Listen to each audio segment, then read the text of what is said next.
రాహుల్ గాంధీ గారు ఒక విజన్ ఉన్న నాయకుడు, ఒక త్యాగాల కుటుంబం నుంచి వచ్చి 35 సంవత్సరాలైనా కూడా ఇప్పటి వరకు ఎలాంటి పదవులు లేకుండా దేశం కోసం, అట్టడుగు వర్గాల కోసం పనిచేస్తున్నటువంటి రాహుల్ గాంధీ గారిని పదే పదే బీజేపీ గ్రామ నాయకత్వం నుంచి మోడీ వరకు టార్గెట్ చేసి కించపరిచేటువంటి మాటలు మాట్లాడుతున్నారు. వాళ్ళ బీజేపీ పాలిటిక్స్ ఏంటి అంటే వాళ్ళు నమ్ముకున్నది డివైజివ్, డిస్ట్రక్టివ్, హేట్రేట్.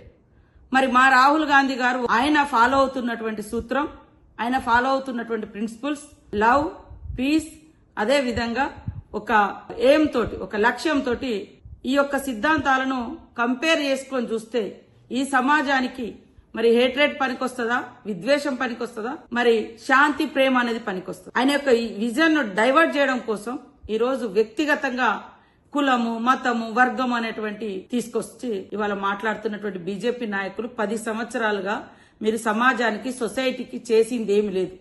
మీరు ఏదైనా చేసిందని ఏదైనా ఉందంటే విద్వేషాలు సృష్టించడం, విభజనలు సృష్టించడం, రాజకీయాలను, పదవులను పొందడం. రాహుల్ గాంధీ కుటుంబం పదవుల కోసం, రాజకీయాల కోసం, అధికారం కోసం తప్పుడు నినాదాలతో ముందుకొచ్చిన కుటుంబం కాదు. త్యాగాలతో, త్యాగాల వారసత్వంతో ఇవాళ రాహుల్ గాంధీ గారు, ప్రియాంక గాంధీ గారు సమాజం ముందుకొచ్చారు.